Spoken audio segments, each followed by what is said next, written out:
Қайырлы күн баршаңызға, каналыма қош келдіңіз. Киви жемісінің емдік қасиеті мен зияны туралы айтатын боламын. Толық ақпаратты жіберіп алмас үшін видеоны соңына дейін. Киви сұлулық жемісі. Бет күтіміне арналған түрлі маскалар туралы білетін боласыздар. Киви Қытайда және қиыр шығыстың басқа да елдерінде өсірілетін, сондай-ақ Францияда, Италияда, Жаңа Зеландияда жерсіндірілген өсімдік. Біз кивиді жеміс деп атаймыз. Негізінде бұл азық жеміс емес, жидектер қатарына да жатады екен. Оны жаңа зеландықтар ақш-тан тасымалдау бастағанда, оның бастапқы қытайлық қарлыған деген атауын өзгертіп, киви фрут деп атады. Киви дәруменге өте бай тропикалық жеміс. Оның құрамында жасұнық, калий, кальций, магний, лектин, фосфор, мырыш, темір, марганец, антиоксиданттар мен амин қышқылдары ағзаға өте пайдалы. Кивиді жиі тұтынатын болсаңыз, ағзаңызға инфекцияның таралуы тежеліп, иммунды жүйе нығайып, жүрек-қан тамырлар ауруының алдын алып, ағзаның қатерлі ісікпен күресу артып, жүйке жүйесін жақсартады екен. Басқа жемістерден айырмашылығы, киви консервіленген кезде еш бұзылмайды. Сондай-ақ, жеміс Е дәруменіне өте бай. Біле білсеңіз, кивиді жеп қана қоймай, оны косметика негізінде де пайдалансаңыз да болады. Сонымен қатар, бұл жемісте актидин атты зат бар. Ол ағзадағы ақуыздарды ыдыратуға көмектеседі. Кивиді кәуапты маринадтауға пайдаланатыны осыдан. Мамандар кивидің өзінен бұрын қабығының да пайдасы орасан зор екенін анықтады. Себебі кивидің қабығында антиоксиданттар көп кездеседі.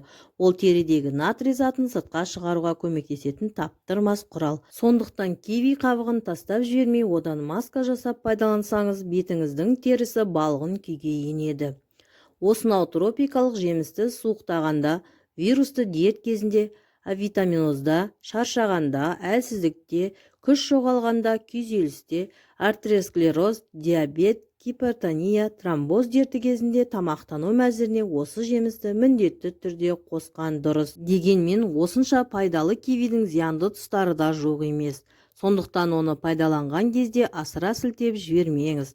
Мәселен, жеміс құрамында С дәрумені тым көп болғандықтан аллергия беруі әбден мүмкін.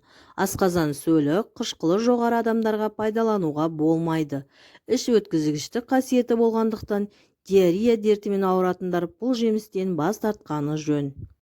Кивиді қабығымен жеп көргендер бар ма? Негізінде кивиді қабығымен жеуге болады екен. Әсіресе испандық селекционерлер шығарған кивино сортын. Кивиньоның қабығы жұмсақ келеді. Кивидің қабығының құрамында антиоксиданттар мол. Ол асқазандағы зиянды бактериялердің көбеймеуін қадағалап, зарарсыздандыратын қасиеті бар. Алайда кивиді қабығымен жеу алдын ала жақсылап жуу керектігін ұмытпаңыз. Сонымен қатар киви қабығы аса сезімтал, тілді ауыртып, уылдатып жіберуі мүмкін. Дәрігерлер кивиді 5 жастан кіші балаларға бермеуге кеңес береді. Зерттеу нәтижелері бойынша балаларда жұтқыншақ көмей дерматозы, тілдің ісуі туындауы мүмкін. Сонымен қатар аллергиялық әсер беруі де ықтимал. Кивидің емдік қасиеті бар ма? Нәзік жандылар үшін кивидің емдік қасиеті бар. Ол шаштың ерте ағаруынан сақтап, ағзадағы артық салмақтан арылуға көмектеседі. Қыжылдан құтылу үшін де бір кивиді жеу жеткілікті.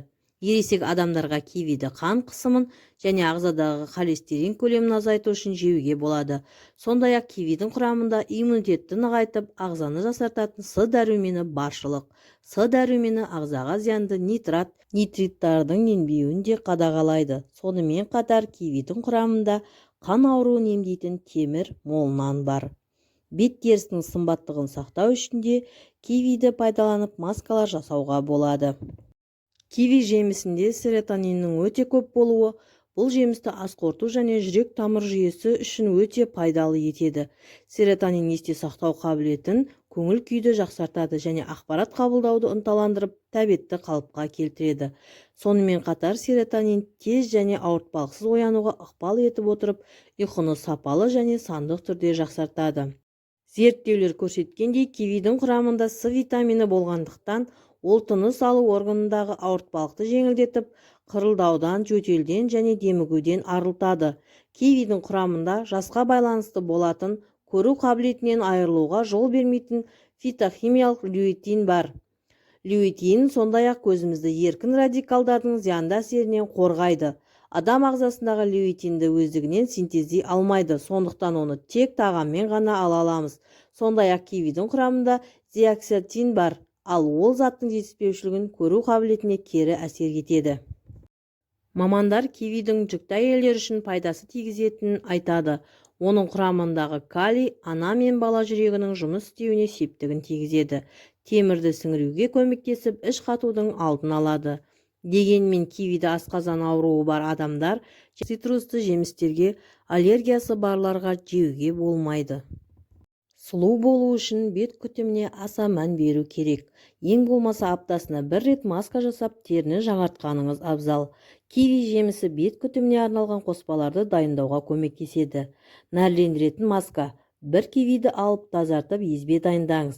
2 ас қасық езбеге 1 шай қасық бал мен 1 шай қасық қаймақ қосыңыз.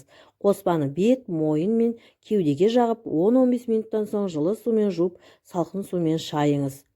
Ылғалдыратын маска. 2 ас қасық киви жұмсағын 1 шай қасық зайтын майы және 2 шай қасық сүзбемен араластырыңыз. Масканы бетке жағып 10 минут күтіңіз. Уақыт өткен соң көк шаймен мақтаны сулап, масканы тазартыңыз. 5 минуттан соң бетті мұзбен сүртіңіз. Жасартатын маска. 2 ас қасық киви езбесін 1 ас қасық алма езбесі және 1 ас қасық қою кілегеймен араластырыңыз. Қоспаны бетке жағып 20 минуттан соң жылы сумен жуып тастаңыз. Бетті мұзбен немесе салқын газсыз минералды сумен жуыңыз. Бетіңіз өздігінен кепкенше күтіңіз. Сүлгімен сүртудің қажеті жоқ. Ағартатын маска. 2 ас қасық киви езбесін 1 шай қасық картоп крахмалымен жарты шай қасық лимон шырынымен араластырыңыз. Қоспаны бетке жағып 10 минуттан соң жылы сумен жуып, ылғалдандырушы иісмай жағыңыз. Егер күнде бетіңізді кивимен сүртіп тұрсаңыз, тері түсі жақсарады. Солғын теріні қалыпқа келтіретін маска. 2 ас қасық киви жұмсағына 1 жұмыртқа ағы мен жарты шай қасық зайтын майын қосып араластырыңыз. Масканы бет, мойын мен кеудеге жағып 15 минуттан соң жылы түймедақ қайнатпасымен жуып тастаңыз. Егер күнде бетіңізді кивимен сүртіп тұрсаңыз, тері түсі жақсарады. Ал шашты өсіру үшін киви шырынын басқа жағып 30 минуттан соң жуып тастаңыз. Ақпарат қызықты болса, каналыма тіркеліп, коммент, лайк қалдырып кетіңіздер.